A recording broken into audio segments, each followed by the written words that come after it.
Now Red Bull, as you mentioned, Florian Lipovitz, he's a rising star and he's German on a German team. Are they going to just push him aside and let Remco take the helm? I don't know. Well, hello everybody. Here we are, post-Tour de France now, back with Beyond the Podium. I'm Phill Liggett, and I'm going to be joined in conversation for the next half hour or so with Tejay van Garderen, who's also back from the Tour, by the way. Tejay, good to see you again. It's our first chat since the Tour de France. How are you pulling around? Because I'll tell you what, mate, I was really tired this year. Yeah, I was pretty tired myself, Phil. I'm doing good. I actually had to go straight to Vuelta Burgos, which I directed for my EF Education Easy Post squad. A little bit quiet there for us, but finally back home, back settled. And I got to say, Phil, happy birthday. And you know, it's crazy. I did not realize that today was your birthday. And guess what? Tomorrow is actually my birthday. So, hey, I'm going to have a birthday toast. Here's to you, Phil. Happy birthday. Thank you very much indeed. And you might be slightly younger than me, but nonetheless, let's not discuss that. Only Tejay, slightly. What was the atmosphere like when you went back to Burgos with the success that EF had on the Tour de France, particularly with Ben Healy? Oh, the team is just, they're incredible right now. There was no pressure, no stress. It was just, everyone was just happy. The vibes were good. Obviously, it's a different squad. This squad is not going to be the guys who are coming back from the Tour. This squad was the team gearing up for the Vuelta. So they're having their own goals and their own ambitions. Also, some guys are fighting for contracts. You always get that around this time of year. But definitely the team is very happy, very low stress, and very relaxed. Well, I thought it was terrific. I mean, the most enjoyable tour I've had for quite a while, actually, because there was so much. We'll briefly mention the fact of the tour, because it was dominated, as we expected, by Tadej. But at the end of it, it was still a most intriguing and interesting race. When Eddy Merckx used to dominate the Tour de France in the mid-'70s, people got bored to death, because they knew what was going to happen. But this wasn't the same.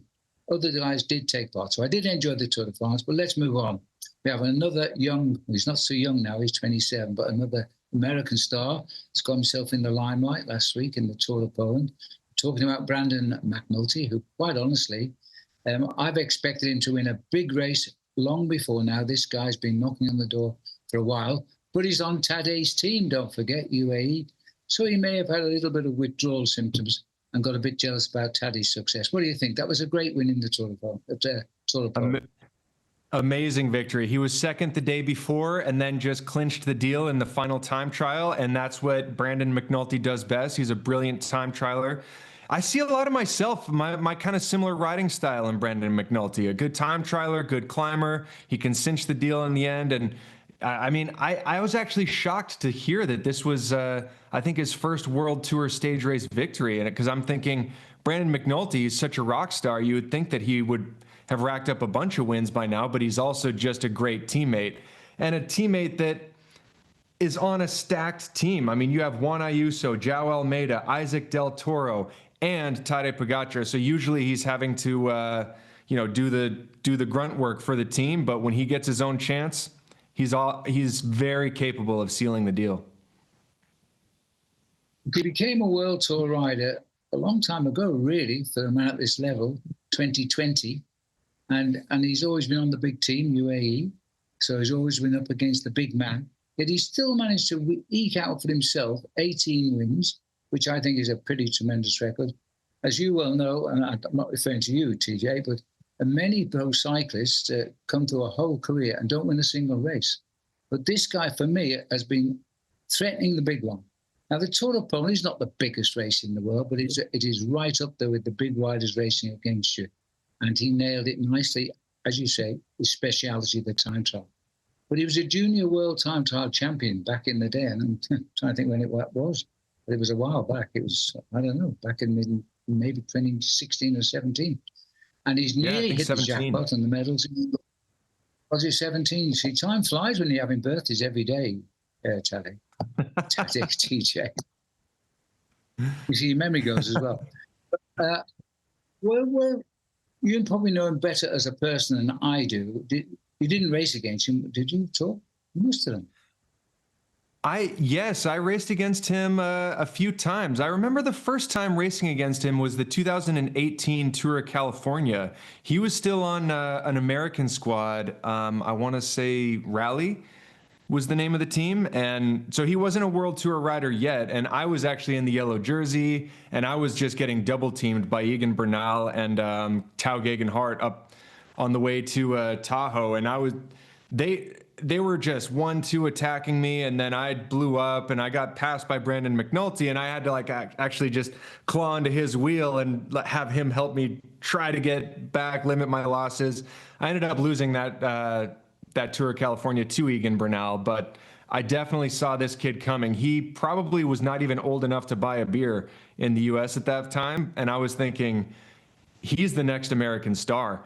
And he's definitely proven that. I think obviously he's on a team that, that it's pretty crowded on that team. I just listed off all the names, but 18 professional victories already on a team like this, when you're not really going to have so many chances for that victory, that just goes to show. If he was on a different team, I think we'd be talking more about like 30 wins or even more. Now, it comes from Phoenix, is that right? Arizona? Yes. So he's a Texan. Now, do you know where he lives now? Arizona. No, Arizona. He still lives in Arizona. So he commutes. I don't believe it. Does he commute to ride his races? Not every week, but I mean, basically, doesn't have a home in Europe. He does have a base in Girona. I've seen him around Girona. I've spent a few years in Girona, in Mallorca now. But when I was living in Girona, I used to see him around there. So he has a European base, but he likes to spend as much time in the U.S. as he can. Well, good for him. Now, you've known him personally, but how do you know anything about his relationship with Tadej? Does he get on with him? Is he a friend? Because Tadej seems to get on with all his teammates, providing they deliver for Tadej. Absolutely. No, he does speak very, very highly of Tadej. I do have one funny story that Brandon McNulty told me about Tadej and the first tour that he raced with him. So it wasn't the first tour that he won, but it was the first tour that Brandon raced with Tadej. So it was 2021. Brandon was a part of that team. And as a gift, after Tadej won the tour, he bought him this, you know how it's kind of custom if you win a big race, you give your teammates maybe some cash. Cadel Evans in 2011, I wasn't a part of this team, but he actually got all of his teammates a vacation. He said, talk to my travel agency. They're going to organize a vacation for you. So we're going to book the flights. We're going to book the hotels. We're going to book a limo, transportation, anywhere you want to go in the world. You get like a week's long vacation. You can talk to Brent Bookwalter about that. I can't remember where he went, but people went all over the place. So anyways, what Tadej did for all of his teammates was he got him this this barbecue, this egg, like this green egg kind of smoker machine, where I guess you smoke meat with it. And Brandon, he kind of looked at this and he's like, wow, this is really nice and really expensive. However, I'm in an apartment in Girona. I can't use this thing. So what am I going to do with this barbecue egg sort of contraption? I just thought that was hilarious because Tadej, we forget how young Tadej is and still was back when he was winning those first two tours. And you just think, I could totally picture it, how Tadej, he thinks, this is great. I have one of these things and I love it. Everyone's going to love it. Everyone's going to find use from it. I just thought that was a pretty funny and endearing story. I think it is too. But we don't want to swing the story too much towards Tadej on this occasion, but he is a kid at heart. I know that for a fact. And, he writes to me occasionally and he just writes funny things and that's it. He's not a superstar like his pace rally suggests. He certainly is a superstar. So he's a nice boy to have in the person. But I just want to know how he got on with him as a rider. And I feel they are pretty good together. So this has been an outstanding season for him because he also got top 10, so 9th, I think, in the Giro, right at the beginning of the year. He's won the stage of the Giro, he's won the stage of the Vuelta. It'd be nice if he could make all 3 victories and about 115th personally do it if he does next year. and that's win the stage of the Tour de France, and could be alongside Tadej doing that next year. But I was just wondering how difficult it is for him to make his own path in life when you have such a superstar. And we're going to talk about Red Bull shortly, and we've got a few superstars beginning to have look like a punch-up before long now. But it must be very difficult for a rider. Is he an ambitious guy, or is he happy to do what I would call his lot? Do his job, win the odd race when he can. Is that the sort of guy he is? You know, I think Brandon is very happy in his current situation. He knows he gets to support some of the best riders in the world. He's on the best organization in the world. They're very well supportive. They have some of the best equipment and resources. So if a teammate wins, Brandon's happy. And if he gets his chance to win, he's going to take it. Much like Sepp Kuss. Sepp Kuss, he's a champion in his own right. He's won the Vuelta a España. But he's more than happy to support Jonas Vingegaard and all of his other teammates. We saw last year Sepp Kuss was riding the front for Wout van Aert to win a stage of the Vuelta. These guys, they're champions and they're hungry, but they're also realistic, and they know that if I am working for a champion who can deliver, they're happy with that. I think you're right, actually, TJ. They're professionals, basically. And their job is the team to be successful, and the best man gets it on the day. So let's hope that Brandon gets his chances, even this year, to deliver another good winning ride. It certainly is on form. I've always enjoyed talking about him because he's a great image and he rides really hard. Now, talking of champions and big teams, now what's going to happen at Red Bull-BORA Hansgrohe now? We've obviously got Primoz Roglic there. We've got the new star on the block now, Florian Lipovic. And now we've got the arrival of Remco Evenepoel. First, let's talk about Remco and how he parted from the Tour de France, because it was a sad departure this year. As you know, he's third in his first Tour de France last year, white jersey. Looked to be going the same way after his victory in the time trial. And then on stage 14, up to Super Bagnières, we saw the images on NBC and Peacock as he slipped out the bunch, waved the camera away, gave his bottle to a kid running alongside him, which is amazing, then talked to his team DS and stopped the race. He was finished. I knew they had a truck problem because I had somebody on the team actually mail me and say he's under pressure, but I didn't know what pressure. What do you think made him stop at that moment in the Tour? I still don't know about it. Yeah, so clearly it was a bad day, and he was riding well up until that point, but he had that crash in the winter, which completely compromised his training. He didn't come back racing until Brabantse-Pijl, which is in April. So he had from April till the Tour de France to gain as much form as he could, which just wasn't enough time. So he didn't have that base level of fitness. Now, the very first race he came back at Brabantse-Pijl, he won. He won his very first race since coming back, and he beat Wout van Aert in a 2-up sprint. I mean, that is just impressive. However, I think that was a little bit premature because people were thinking, oh, okay, now he's back. But here's the thing, Phil, is that usually when you come back from a big rest period, you can hit your best numbers on a day. Some of my best 20-minute power, 5-minute power has been in January before the season's even started. However, you're not able to build up that fatigue resistance. So most of what we're training is not actually to get our best power numbers. It's to be able to cope with day after day after day of punishment. And I think that's what Remco was lacking at this year's Tour. Sometimes if someone has a bad day, it's because they overheated or they underfueled or maybe they caught a bug, which then they can get over, and then you can push through it and bounce back. However, Remco, I think he knew, knowing his body so well, that I'm just getting worse progressively day by day because I was not able to build up this base of fitness, that there's kind of no point in me just soldiering on, finishing somewhere outside of the top 20 just to martyr myself, just to say that I made it to Paris.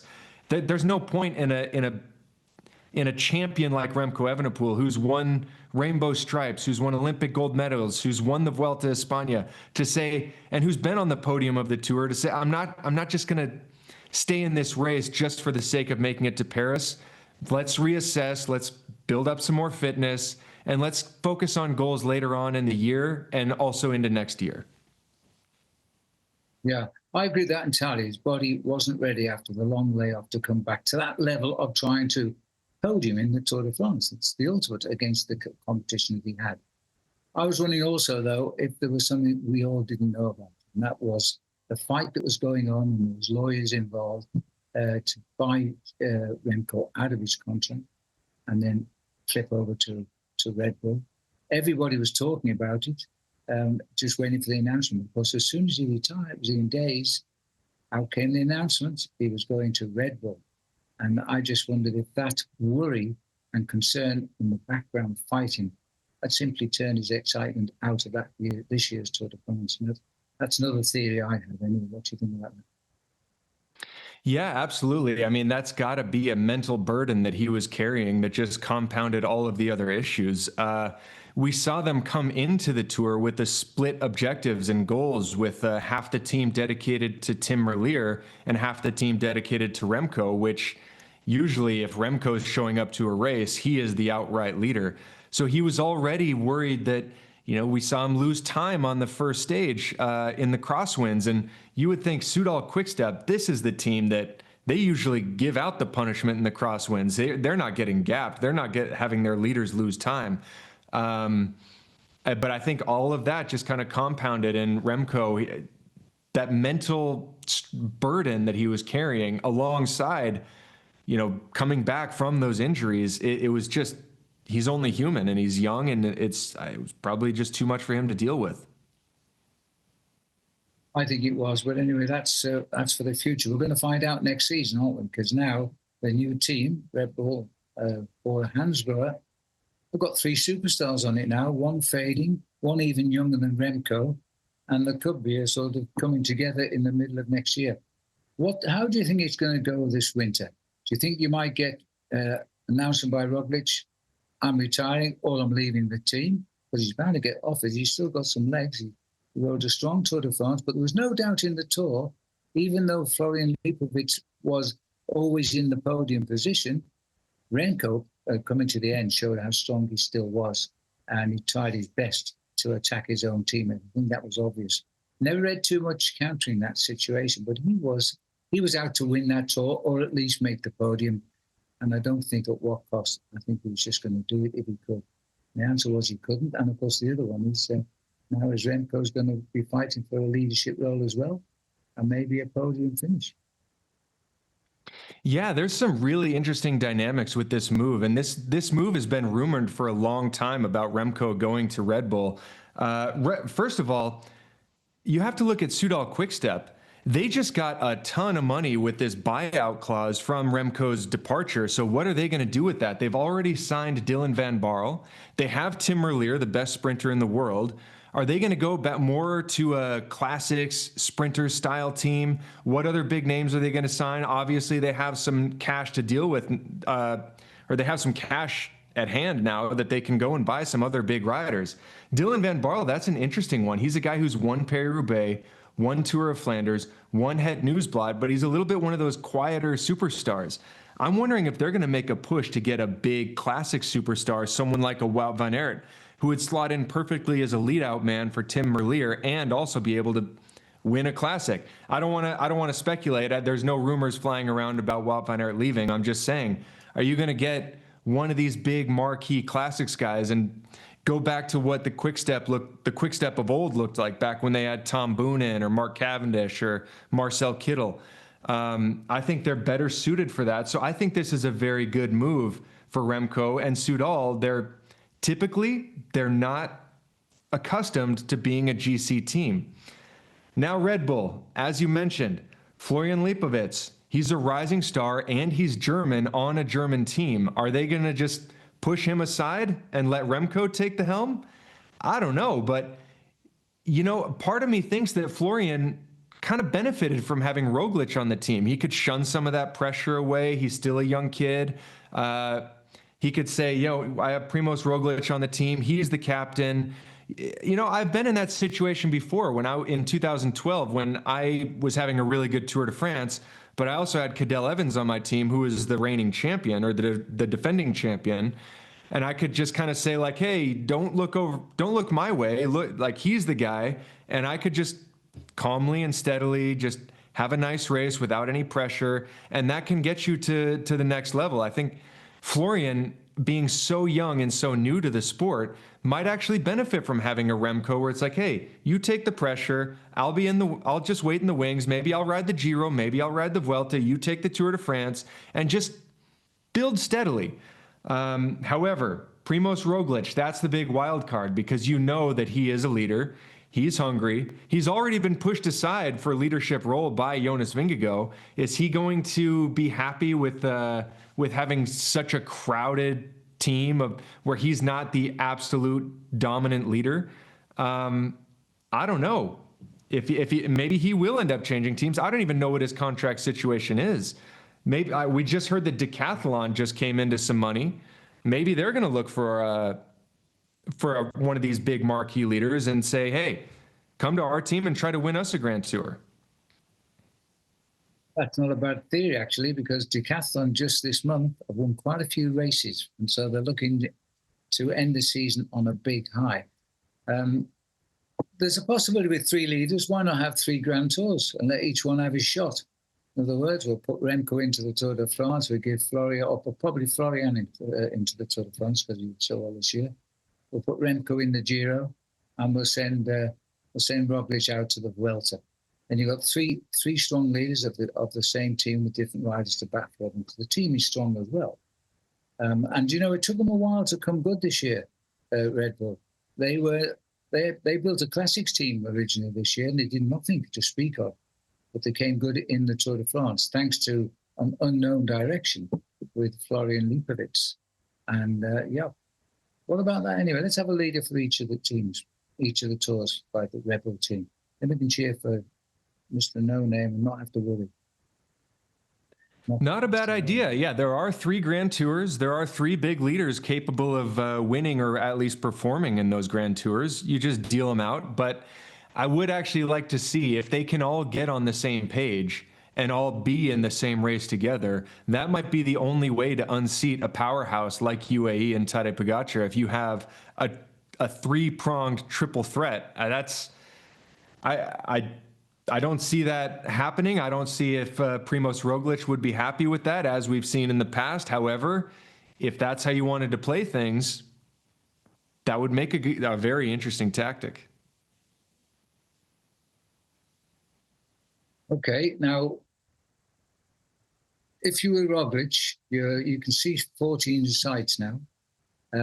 He showed he couldn't match the youngsters in the Tour de France this year. So he's going to have to devise a plan now. He's either going to go as the grandfather of the team and say to them, I will help you, or he's going to have to ride a race under his own command that these 2 youngsters don't want to win. So that he probably gets, the word relegated is wrong, but he probably gets sent to the Vuelta. And he's won that, I think it's 4 times. So he may not want to go there again. Yeah, well, actually, it's an interesting story with Primoz Roglic even this year, because his whole season was based around the Giro. I don't know if it was the plan all along for him to race the Giro and the Tour, but he ended up crashing out of the Giro and then racing the Tour with probably pretty minimal preparation. So I think he would be happy if he had outright leadership in the Giro. But the one thing that we've seen from Primoz Roglic in the past is he's not happy working for someone else. I think he wants his own team. He deserves his own team. He is an Olympic champion. He's a 5-time Grand Tour champion, and he wins just about everywhere he goes. He's had very bad luck in the Tour. He's had very mixed luck in the Tour. Don't forget, he did finish second, which is an impressive result, a result that I would die for. But it was a heartbreaking second place when he lost that final time trial at the Planche de Belfi, where he lost it to his own countryman, Tadej Pogacar. But I just can't imagine Roglic being happy saying, I'm not the outright leader. He wants a team built for him, but I do think he would be happy racing the Giro or the Vuelta and saying, let the young kids take the Tour. Well, we only hear rumours. We haven't had any particular rumours about the reason that Remco has gone to Bora, apart from probably my salary. But he will have gone there, I would have said, for maximum support to win the Tour de France and have a good team to back him up, which means that it's also going to be a big decision for Lipovic, who after he's tasted the podium, will want to come back and win the Tour as well. So you've got the situation now where the two guys have finished third for the last 2 years, are now on the same team, and are now blossoming into becoming best riders in the world. So how is Grandad Roglic going to sort that out with the two youngsters both wanting to win the Tour de France?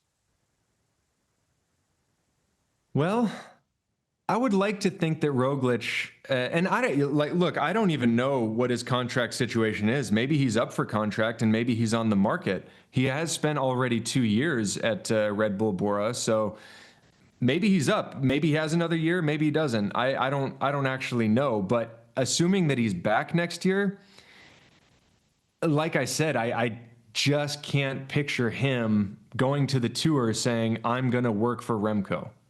That's not going to happen. When we saw him attacking Sepp Kuss in the Vuelta, he's a winner. He's hungry. And even though he's older, he's up there in age, he's a young 35 because he came into the sport so late. He was in his late 20s after transitioning from ski jumping into bike racing. So he doesn't have all the tread on the tires or all the miles on the tires that say someone who started racing as a junior and then did all the under 23s and the amateurs and then transitioned into doing the Neo Pro and had all those years and years and years of cycling under him. He is up there, and Father Time is undefeated, but Roglic does have more Grand Tour victories in him, and he does have a couple more really good years at the top level. I believe that. Well, I believe that he has one more year left with the Bora squad, Red Bull-BORA, AMGEN. So he's going to ride that year, and he's got the two youngsters developing. So to me, if he rides next year with the team, he's probably riding out his career. And therefore, one would assume he's going to try and get the best out of the two youngsters in a Tour de France. That would be a heck of a strong team if they all agreed how they were going to ride, wouldn't it? That would be. I would love to see it. I would love to see a team that strong and have another powerhouse and have another true contender with a hit squad. Because don't forget, they also have Jai Hindley there, who's also a winner of the Giro d'Italia. I mean, they have so many great riders on that team. If they can get them all on the same page and kind of get them up there on GC to where they can actually play the tactic of you attack first. Now we have to respond. We have to respect that attack. Kind of how Matteo Jorgensen was up there for Jonas Vingegaard. And I was making that analogy of the play action pass. You have to get them up there on GC in order for them to bite on that attack and take it seriously as a legitimate threat. You have all three guys up there like that, and you can just 1-2, 1-2 UAE and Visma. That is a very, very serious threat. Okay, well, I tell you what, I would love to see all three be on that team for the Tour de France next year. I really would, because everybody actually likes Primoz Roglic. He's an endearing character, because, you know, he's fallen off when in the yellow jersey in races like the Dauphiné, and he's had serious crash in the Tour de France like last year. He always gets it wrong somewhere along the road. We don't want to see that happen. I'd love him to see another podium place at least. And I'd like to see him grab Remco by the collar or Florian and win the Tour for Red Bull. It's going to be an interesting Tour next year. So, Tejay, it's just getting a little bit dark here now. Well, not really. The sun's going down. We're having a very hot day here in London, and it's my birthday. So I've got a little party of people out on the lawn, and I've watched the beer, and it's going down rather quick, so I'm going. Well, enjoy your birthday. It was good catching up with you. You too, mate. And you have a great birthday coming up as well. And we'll see you on the other side when we're both older. Thanks very much indeed, right. TJ. Thank you, Phil. Always a pleasure. For all your cycling content year-round, subscribe to NBC Sports YouTube page. We got it all.